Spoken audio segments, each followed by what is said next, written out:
આજે સમગ્ર ભારત વર્ષની અંદર રંગોત્સવનો પર્વ ખૂબ ધામધૂમથી મનાવવામાં આવતો હોય છે।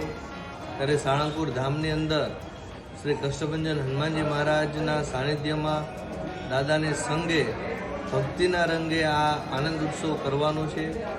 ત્યારે ભારત વર્ષમાંથી તો બધા હરિભક્તો આવશે, પણ દેશ પરદેશથી પણ આનો લાભ લેવા માટે આવનારા છે।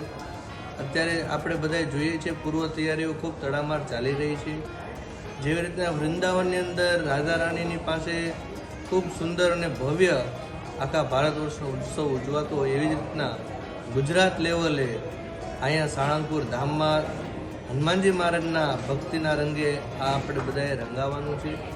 આજે 51,000 કિલો જેટલો રંગ ઉદયપુરથી સ્પેશિયલ કેમિકલ્સ વગરનો બનાવડાવી અને અહીંયા લાવવામાં આવશે। અને આજે સંતોના હાથે ભગવાનના કીર્તન ભક્તિના સાથે આપણે બધાએ આનંદ કિલ્લોલ કરશે। તો આનો અચૂક લાભો લેવા માટે ખાસ પધારજો એવી હનુમાનજી મહારાજના ચરણોમાંથી અમારું ભાવભર્યું આમંત્રણ છે।